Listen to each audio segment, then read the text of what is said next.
Vamos abrir as nossas Bíblias. Hoje o Senhor vai nos ministrar com uma passagem muito conhecida, mas de uma forma, acredito eu, bem diferente. Vamos abrir as nossas Bíblias ou ligar. Não é? Isso. Ponham mais para a frente, para mais próximos. É isso mesmo.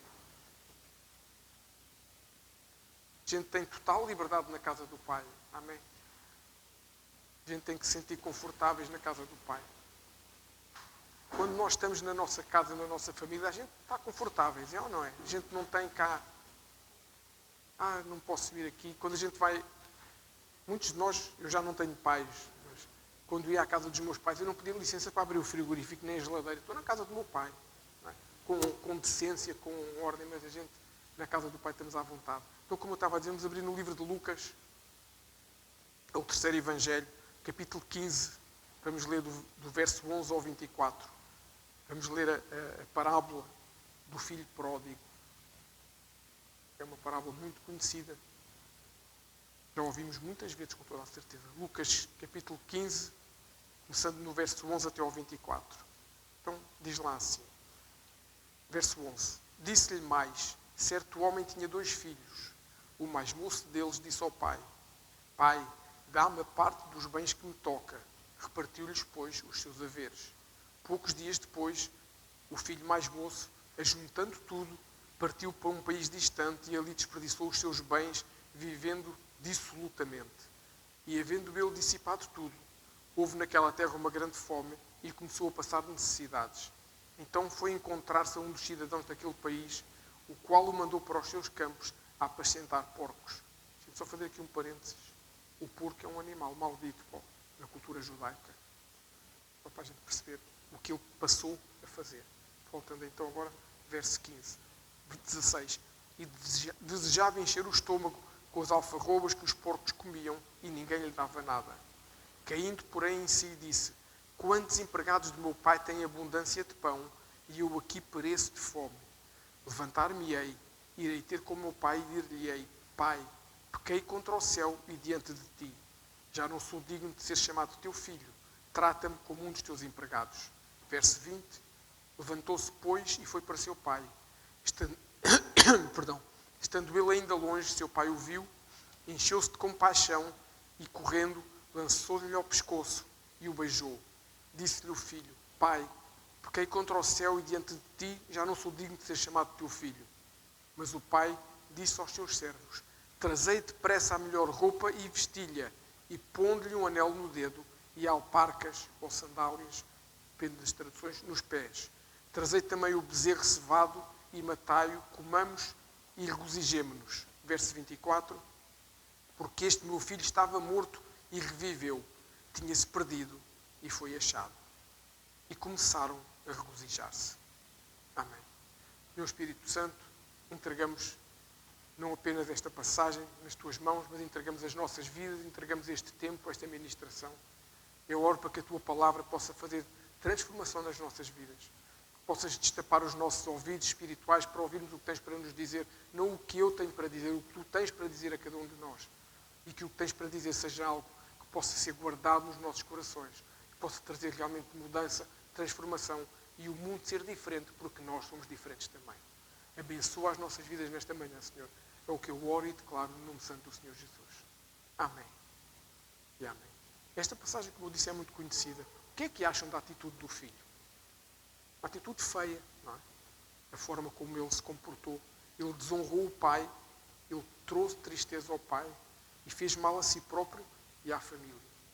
Nós tivemos aqui há umas semanas, há uns 2 meses, terminámos a nossa escola sobre os 10 mandamentos e aprendemos lá que um dos mandamentos da Bíblia, que é o primeiro mandamento com promessa associada que está na Bíblia, que é o 5º mandamento, diz, honrarás teu pai e mãe e os teus dias se prolongarão na terra. Então, ele acabou de quebrar um mandamento ou desonrar o pai desta forma tão bruta, tão abrupta.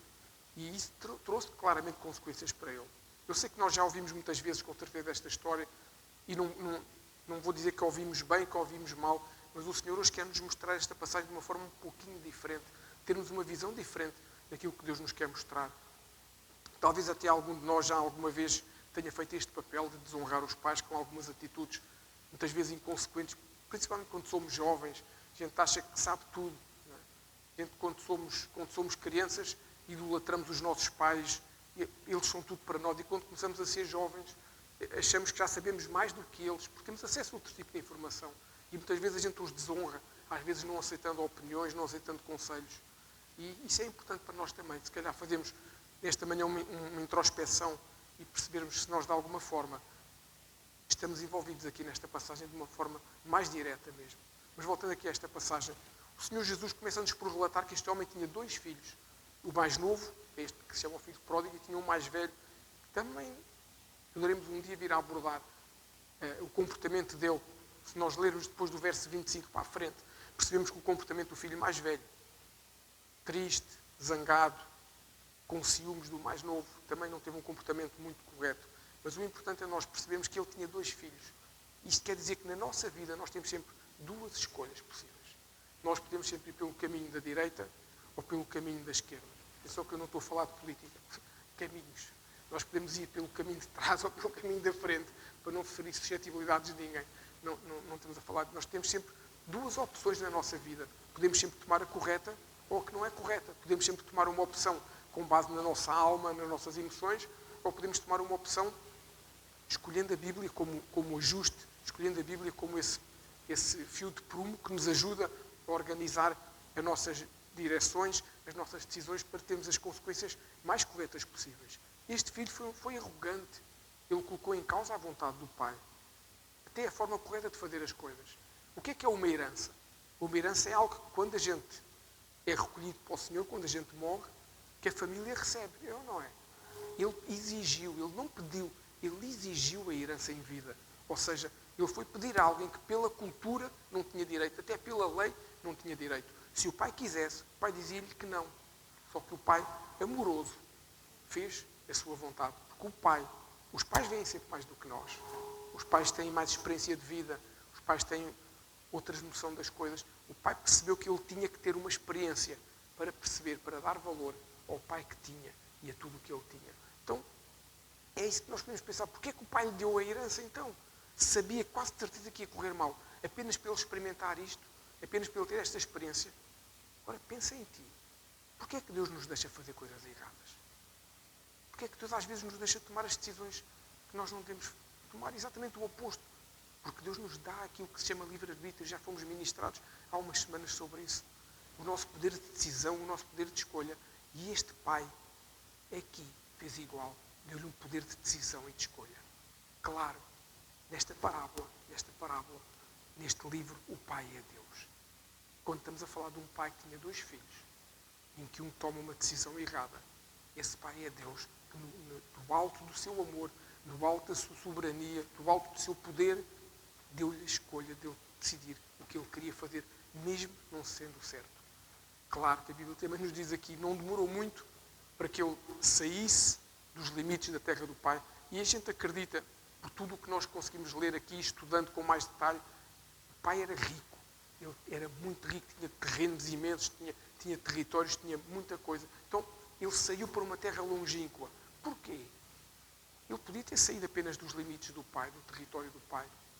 Porque aqui, quando a Bíblia nos fala em terra longínqua, está-nos a falar de algo espiritual, não nos está a falar de algo físico. Quer dizer que ele saiu para longe da bênção. Ele saiu de longe da proteção do pai. Se ele estivesse perto dos territórios do pai, assim que o problema começasse a acontecer, eu não tenho dúvidas, o pai iria lá buscá-lo para o refugiar. Mas ele saiu debaixo da proteção do pai. Ele disse, não quero mais nada a ver com ele. Não quero mais nada a ver com o meu pai. Tenho o dinheiro, tenho a herança. E connosco não é diferente. Quando nós saímos da casa do pai, quando nós saímos da presença de Deus, quando nós decidimos fazer coisas que sabemos que não é o certo, mas é o que eu quero, eu vou fazer. Eu sei que a Bíblia me diz o contrário, mas eu vou fazer. Nós não precisamos desmanjar, desperdiçar, nem ter muitas atitudes erradas, até podemos não estar em pecado. Mas ao fugirmos da casa do Pai, ao fugirmos da sua presença, porque temos outras prioridades na nossa vida, o que nós fazemos é que estamos a sair debaixo da proteção de Deus. Estamos a sair debaixo da bênção de Deus. E quantas vezes Nós não nos julgamos donos dos nossos narizes, da nossa vida, dos nossos bens. Não, eu sei, eu faço, eu trabalho, eu consigo fazer tudo. Mas na realidade, nós não controlamos uma dor, nós não controlamos uma doença, nós não controlamos uma circunstância estranha, nós não controlamos uma guerra que pode mudar. Quantas pessoas estavam de férias? Quantas pessoas estavam em cruzeiros nesta última semana? Quantas pessoas estavam em lugares de muito luxo, a viver uma vida esplendorosa e tiveram que fugir? E graças a Deus porque conseguiram fugir e não ficaram mortos. Portanto, nós não controlamos nada. Nós é que achamos que controlamos tudo, porque somos capazes de fazer tudo. E este filho também achou com toda a certeza que iria controlar tudo. Este filho também achou, não, eu com a minha herança, eu agora vou fazer o que eu quero e vou ser o maior aqui da minha zona. Vou ter os carros que eu quiser, vou fazer o que eu quiser, vou fazer as festas que eu quiser. A Bíblia nos diz que ele viveu de uma forma completamente desobstinada, como se diz em linguagem corrente. Ele desbanjou, ele fez tudo o que era errado. Mas a verdade, houve um dia que ele percebeu, eu estou a perder tudo o que eu tinha. Tudo o que o meu pai me deu, não só material, mas tudo o que o meu pai me deu de vida, tudo o que o meu pai me ensinou, tudo aquilo que foi sendo cristalizado na minha vida ao longo do tempo em que eu cresci, eu estou a perder isso tudo. E aí ele toma uma atitude. Qual foi a atitude que ele teve? Foi arrepender-se. Ele percebeu, estou errado. Ele teve que fazer o quê? Engolir o orgulho, não é? Engolir a vergonha, porque ele estava a viver com os porcos. O que a Bíblia nos diz é que ele comia os restos dos porcos. E como eu disse, quem já foi a Israel sabe, Israel, por exemplo, faz criação de porcos porque vende, e os porcos em Israel, não sei como é que se chama o lugar, no chiqueiro, onde quer que seja, eles não estão no chão. Eles têm um estrado de madeira.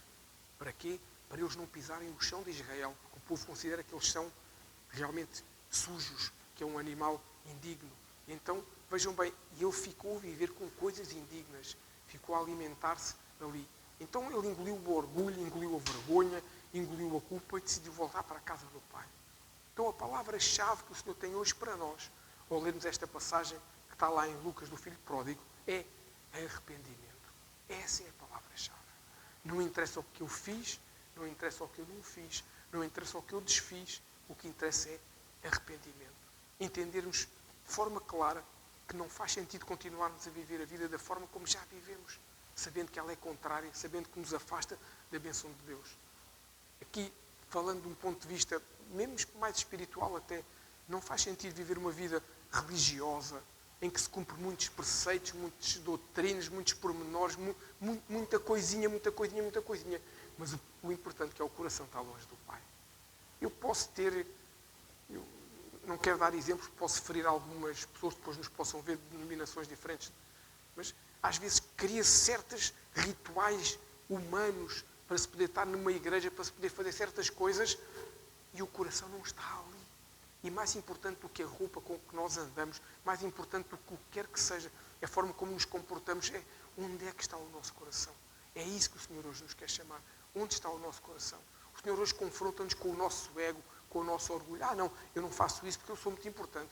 Eu não faço aquilo porque eu sou muito importante. Mas se Deus nos manda fazer, quem sou eu para dizer que eu sou demasiado importante para fazer ou não fazer? O Senhor hoje está-nos a chamar-nos a repensar as nossas motivações. O Senhor hoje nos mostra com esta passagem que nós temos que realmente reavaliar aquilo que nós pensamos, aquilo que nós decidimos, os planos que nós fazemos, aquilo que nós já fizemos. Tudo aquilo que nós temos a decidir no nosso dia-a-dia. Se calhar alguns de nós já pensámos, já planeámos a semana toda. Este dia vou fazer aquilo, amanhã vou fazer aquilo para o almoço, para o jantar. Se calhar nós planeámos a nossa semana toda e é fantástico, quer dizer que estamos a ser organizados, ou planeámos até o mês todo já. Mas que a gente possa repensar, tudo o que eu planeei é aquilo que Deus tem para mim? Onde é que está Deus nesse negócio? Onde é que está o Pai? Onde é que está a presença de Deus? Eu estou a pôr Deus em que lugar na minha vida? Eu estou a pôr Deus ao mesmo lugar das alfarrobas que aquele filho comia dos porcos? Ou eu estou a pôr Deus como centro da minha vida? É isso que Deus nos está a querer chamar hoje. Por isso nós não vamos falar mais do filho pródigo. Vamos falar de nós, como filhos pródigos de um Deus Todo-Poderoso. Porque Jesus veio apenas, ou melhor, Jesus não veio apenas para nos trazer vida. Jesus veio para nos mostrar o Pai como um Pai amoroso. O povo judeu não conhecia Deus como Pai. O povo judeu, e quem ler o Antigo Testamento e estudar, nós conseguimos perceber que Deus se mostrou sempre como o Criador, como o grande eu sou. E o povo foi criando essa imagem e foi criando esse conceito no seu coração, que realmente há um Criador, há um Deus Todo-Poderoso, o Deus que nos deu os 10 mandamentos, que nos deu a lei, o Deus que tem cuidado de nós, o Deus que nos defende nas batalhas. Eles viam Deus como um ser poderoso. Não conseguiam olhar para Deus como um Pai amoroso. Não conseguiam olhar para Deus como alguém que se preocupa connosco. Eles só olhavam para Deus como aquele Deus que criou princípios, criou leis, tudo o que o Senhor ensina, as 613 mitzvahs que o Senhor deu ao seu povo, eles só viam os princípios, as regras. Mas Jesus nos veio mostrar que há um Deus que é Pai. Há princípios? Claro que há princípios.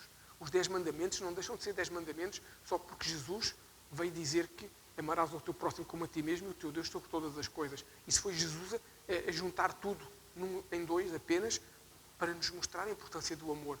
Mas o que o Senhor nos veio mostrar, através desta parábola, principalmente do Filho Pródigo, é que há um Deus que nos ama e devemos olhar para Deus como Pai, não apenas como o nosso Criador.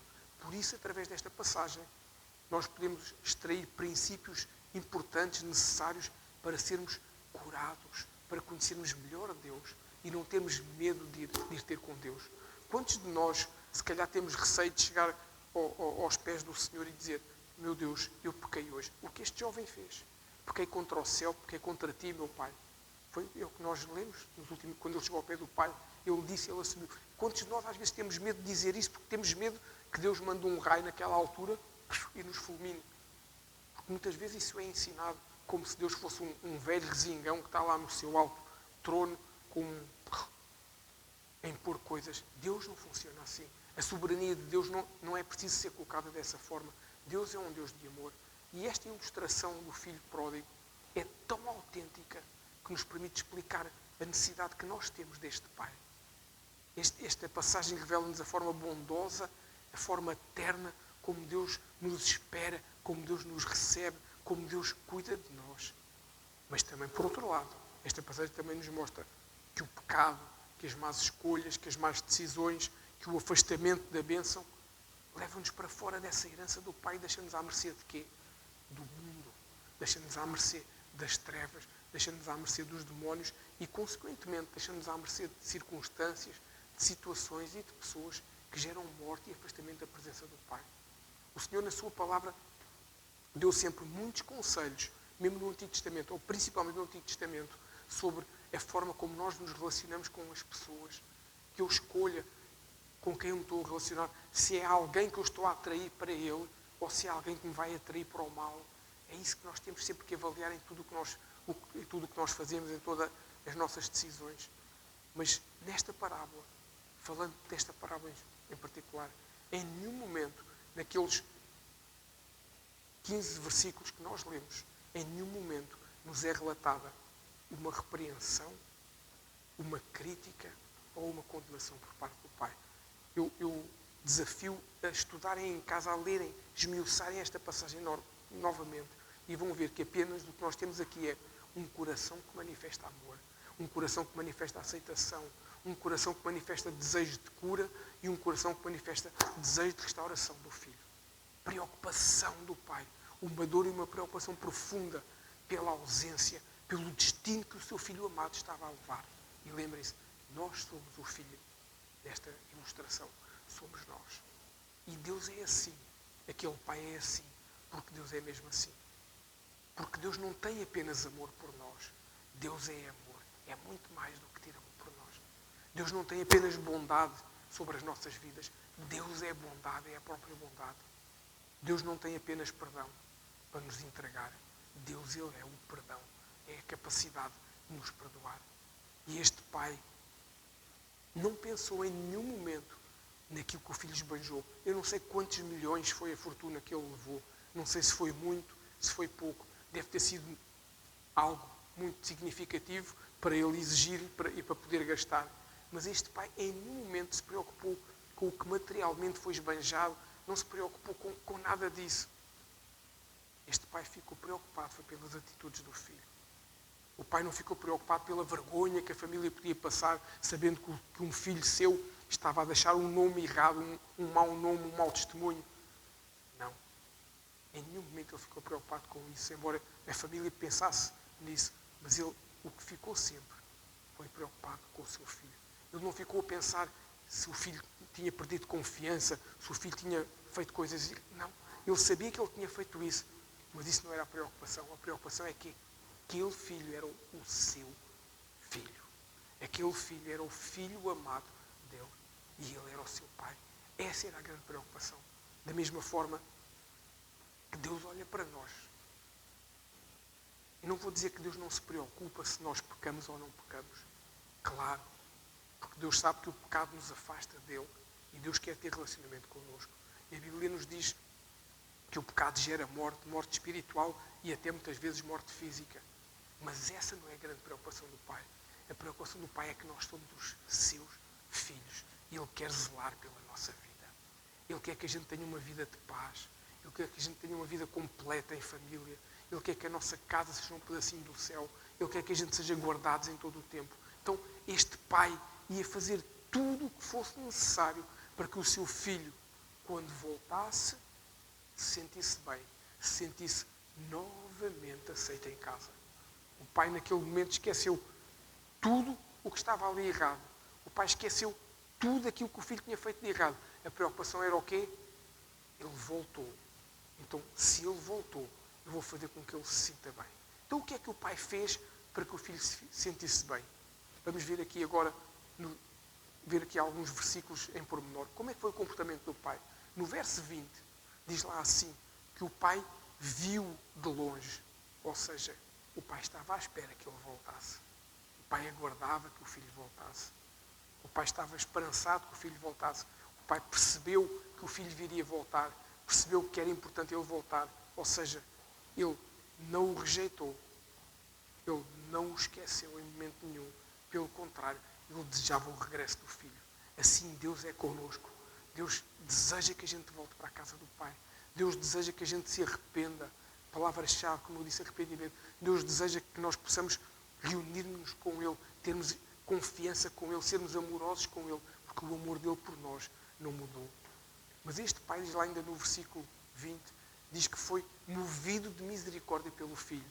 Ou seja, não é só o amor, há misericórdia pela vida do filho.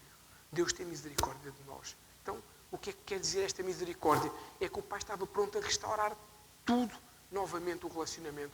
Porque o amor tudo pode, como a Bíblia nos ensina lá em Coríntios, o amor tudo pode, o amor tudo suporta, o amor tudo confia. O amor não é ciumento. Este é o amor do Pai. Este é o amor que Deus tem pelas nossas vidas. Este amor que se move de misericórdia por cada um de nós. E o que é que o Pai fez? Diz lá a seguir, o Pai saiu ao encontro do Filho, tomando a iniciativa de perdoar e de restaurar. Ou seja, o Pai podia ter ficado lá na sua quinta, no seu pedestal. Não, ele é que fez errado. Ele que venha ter aqui comigo. Que eu estou aqui, eu sou o Pai, eu não fiz nada. Não, o Pai saiu ao encontro, que a Bíblia nos diz, ou seja, tomou a iniciativa de dizer assim, ele está a voltar, eu vou voltar com ele. Vamos nos encontrar a meio. Porquê? Porque ele sabia que o filho já estava... Não era difícil entender para o filho assumir a vergonha, assumir o arrependimento, já era difícil. Qualquer pai entende isso. Nós entendemos isso quando os nossos filhos, e todos nós temos filhos, uns mais velhos, outros mais novos, quando eles fazem alguma coisa errada, nós podemos ficar intransigentes ou podemos facilitar o relacionamento. Não quer dizer que a gente não os responsabilize pelo que eles fizeram, mas nós precisamos de ser intransigentes. A Bíblia nos diz que os filhos devem respeitar a autoridade dos pais. É verdade, é o 5º mandamento, mas também nos diz para nós pais não levarmos os nossos filhos à ira. Tem que haver equilíbrio também. E este pai mostra exatamente isso. Tomou a iniciativa de perdoar e de restaurar. Deixem-me entrar aqui e esmiuçar mais um pouquinho este pormenor. Como é que o pai foi ter com o filho? O pai colocou o filho em primeiro lugar, claramente. E esta passagem diz-nos que o pai correu para o filho. Isto é impensável naquela altura. Na cultura hebraica o Senhor não corre. Na cultura hebraica quem corre são os servos. Quem corre são os filhos. O Senhor tem um papel de Senhor, verdadeiramente, na tal acessão da palavra. Pensa uma pessoa austera, há milhares de anos atrás, rico. Essa pessoa não corre, mas pelo filho, ele quebrou o protocolo, perdoem-me a expressão, borrifou-se no protocolo e diz, não, é o meu filho, eu vou buscá-lo, vou ter com ele. Como é que Deus fez isso connosco? Como é que Deus faz isso connosco? Deus manteve a sua posição soberana? Claro que manteve, mas colocou-se ao nosso nível, porque enviou Jesus. Quando o Senhor envia Jesus, que é Deus feito homem, e nós aprendemos isso quando há umas semanas o Senhor nos ministrou sobre redenção novamente, quando Deus faz isso, Ele coloca-se ao nosso nível, como este Pai que correu para o Filho. Deus correu para nós através de Jesus. Quando enviou o seu Filho para ir à cruz do Calvário e morrer por nós, Ele está a dizer, eu quero resgatar, eu quero perdoar. É a forma como Deus correu para nós. É a forma como o Deus Todo-Poderoso, que está nesta parábola como o Pai, correu para nós, para nos fazer o quê a seguir. A Bíblia nos diz que o Pai abraçou e beijou o Filho. Depois lê em casa, para ver se foi preciso o Filho confessar alguma coisa, se foi preciso o Filho dizer alguma coisa. A primeira coisa foi o Pai abraçou e beijou. Ou seja, Filho, volta. Eu não preciso de justificações. Depois nós falamos. O Pai estendeu os braços. Quando diz que o Pai estendeu os braços, significa o quê? Proteção. A proteção que Deus nos dá, quando Deus nos envolve no seu amor. E quando o Pai o beija, mostra o amor, o respeito que o Pai teve pelo Filho, declarando-lhe o quê? Identidade de filho. Se o Pai se mantivesse assim, ok, podes vir, podes voltar para a nossa casa, podes voltar para a nossa família, mas mantivesse este distanciamento, ele sabia que não estava a ser aceito como filho.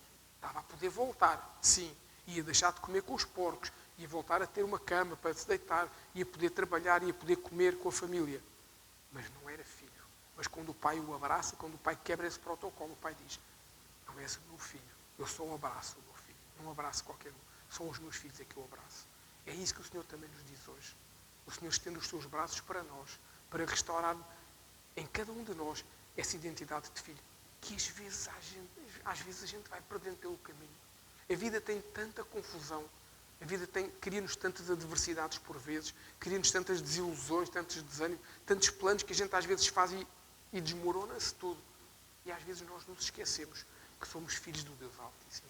E como eu disse no início, o filho quando chega à casa do pai não pede licença para abrir a geladeira, não pede licença para beber água. Posso beber água fresca, posso beber, fazer publicidade, posso beber uma Coca-Cola. O filho quando chega à casa do pai não diz nada disso, só diz, onde é que está o copo? Mudaram de sítio. É isso que nós temos que perceber, que o Senhor nos faz através desta parábola. Restaura-o hoje. Deus quer restaurar a nossa identidade de filhos. Depois disto tudo, sim, ele ouviu a confissão do filho. Depois de o beijar, depois de o abraçar, depois de dizer, vem para mim, meu filho. Aí o filho diz, pai, pequei contra o céu, pequei contra ti, não sou digno de estar aqui contigo. E aí ele conhece o quê? As fraquezas do filho. Aí ele ouve da boca do filho aquilo que ele já tinha ouvido os servos contarem que tinha acontecido. Ele ouve da boca do filho. Mas faz o quê? Criticam? Castigam? Não. Dá-lhe o espaço necessário para ele confessar o pecado. Porquê? Porque o pai quer restaurar o filho. Connosco é igual. O pecado é algo que se semeia. Tudo que se semeia, se colhe. Nós podemos semear coisas boas, colher coisas boas. Quando semeamos coisas que não são boas, claramente pode vir aí o mais pintado da internet dizer que não é assim. Porque o amor de Deus, a graça... Mentira. Porque a Bíblia é uma só. Quem diz isso é porque quer viver à conta de pessoas que não querem aprofundar. Se eu semeio errado, eu vou colher errado. O que eu posso esperar é a misericórdia de Deus quando eu colher errado, para me guardar, para a colheita não ser tão dolorosa como deveria ser. E é isso que este homem fez. Deus passa para o filho confessar o pecado, perdoou-o e restaurou o relacionamento. É o que Deus quer fazer connosco. Então, hoje é dia também. Principalmente neste mês, estamos a falar sobre as famílias, estamos a orar sobre as famílias todos os dias, estamos em jejum desde o dia 1 pela nossa casa, pela nossa família. É tempo de nós falarmos com Deus, não é comigo, é falarmos com Deus e dizermos, meu Deus, há isto que eu ainda estou a fazer que não é certo. Eu quero ser restaurado. Eu quero voltar a ter esse relacionamento de filho com o pai. Eu que não quero perder mais tempo com estas coisas que me afastam de ti. E este pai a seguir faz algo. O quê? Depois de restaurar o filho. Vejam bem o pormenor. Ele ouviu o filho. Ele abraçou o filho. Ele beijou o filho. Ele ouviu as confissões do filho. Chamou à identidade de filho. Restaurou esse relacionamento. Perdoou. E a seguir faz o quê? Vira-se para os servos e diz: tragam depressa qualquer coisa para festejar. Qualquer coisa? Não. O melhor cordeiro. Cordeiro cevado, o mais bonito, o maior, o mais forte que a gente tem. Tragam para nós festejarmos. Porquê? Porque o tempo da ausência do meu filho tem que ser recuperado. Então Deus tem urgência em que a gente se recupere nesse relacionamento. Porque o filho voltou. Ele diz: o meu filho voltou. Então tragam o que há de melhor para nós fazermos uma festa, para nós podermos celebrar aqui. É isso que o Senhor quer fazer connosco. Deus é especialista em remir o tempo. Deus não olha para o tempo que nós já gastámos. Deus não olha para aquilo que nós perdemos. Deus olha para aquilo que nós podemos vir a ser, para aquilo que a nossa casa pode vir a ser. É isso que o Senhor quer, recuperar o tempo que nós perdemos com Ele. Porque Deus nunca perdeu tempo connosco. Amém? Nós é que perdemos tempo. Nós é que deixamos de estar com Ele. É isso que o Senhor quer fazer. E a seguir, o que é que este homem faz? E lembrem-se, é como se nós fôssemos este filho pródigo. Este homem diz: tragam a melhor roupa para o meu filho. Ou seja, o melhor cordeiro para fazer uma festa. Iam fazer ali o melhor churrasco de todos os tempos. Uma festa, celebrar pela volta do filho. E depois traz o quê? Tragam a melhor roupa. Roupa na Bíblia. Roupa no sentido espiritual significa justiça. O que é que este homem está a dizer? Eu quero que o meu filho seja restituído de justiça. Para nós, o Senhor nos está a restituir, trazer vestes de justiça mediante a obra do Senhor Jesus na cruz do Calvário. Nós somos justificados não por aquilo que nós somos, mas pelo sangue de Jesus. O sacrifício de Jesus não foi em vão. Então o Senhor está a dizer-nos o quê? Não interessa o que tu fizeste. Volta para a minha casa e as vestes de justiça serão colocadas. Mas o Pai não fica por aqui. O Pai ainda faz mais duas coisas importantes. A penúltima, digamos assim, é que ele pega num anel e coloca um anel no dedo do filho. Não era apenas um anel. É um símbolo de autoridade. Quando o pai está a dizer assim: volta a pôr o anel da família do meu filho, está a dizer, ele faz parte da família. Ele, a partir de hoje, tem a mesma autoridade que tinha antes de pecar. A partir de hoje, ele tem a mesma autoridade que nós temos. É o que Deus está a fazer connosco. Quando nós recebemos essa autoridade através do Espírito Santo, através da aliança que o Senhor Jesus estabeleceu connosco na cruz do Calvário, nós temos a autoridade para quê? A autoridade para curar os enfermos, a autoridade para expulsar os demónios, a autoridade para orar com o Senhor, a autoridade para irmos aos pés do Deus Todo-Poderoso. Temos a autoridade para poder, lá fora nas trevas, anunciar o Evangelho, as boas novas de Jesus. É essa a autoridade que o Senhor está a dizer agora. Não há condenação para os que estão em Cristo Jesus. Não interessa o passado. Interessa aquilo que nós vamos ter em Jesus. Então o Senhor hoje quer nos restituir também essa autoridade. Se algum dia tiveste essa autoridade e deixaste de querer na importância dessa autoridade. Quando o Senhor nos diz na sua palavra que nós somos seus embaixadores, isso é algo importantíssimo. Quer dizer que o Senhor está a delegar em nós a autoridade para levar as suas boas novas, a autoridade para chegarmos a um lugar onde houver uma pessoa endemoniada e nós impormos as mãos a essa pessoa ser liberta. O Senhor está-nos a dar essa autoridade. O Senhor nos diz que nós somos verdadeiramente aqueles que podem transmitir a vida de Jesus, podem refletir a santidade de Jesus, podem refletir a essência de Jesus. É essa autoridade que o Senhor nos está a dizer. Anunciar o inaceitável do Senhor, como diz na sua palavra, essa autoridade. E qual foi a última coisa que Deus em nós, mas que aquele pai fez? Ele colocou sandálias nos pés do filho. Imaginem o estado deplorável em que o filho devia vir. Quem vivia com os porcos não devia já ter sandálias, como é óbvio.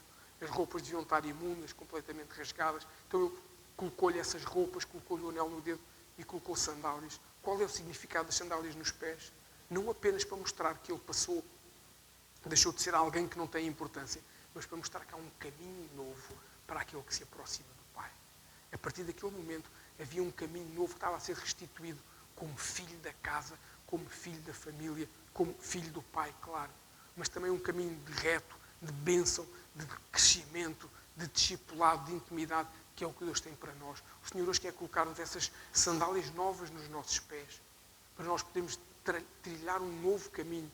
A Bíblia nos diz que quando o Senhor Jesus se entregou na cruz do Calvário, quando o Senhor Jesus consumou o seu Espírito e entregou o seu Espírito, a Bíblia nos diz que um novo e vivo caminho foi aberto. Porquê? Porque o véu se rasgou de alto a baixo. É esse caminho que o Senhor nos está a colocar as sandálias hoje. Um caminho de bênção, um caminho de autoridade, um caminho de discipulado, um caminho de intimidade.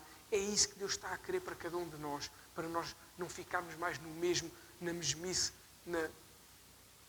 atrevo-me a dizer, na mediocridade, porque viver no meio, ser mediano, é ser medíocre. Nós na escola é que achamos que medíocre é quem tem abaixo de 10, mas na realidade, se for um dicionário, ser mediano é ser medíocre.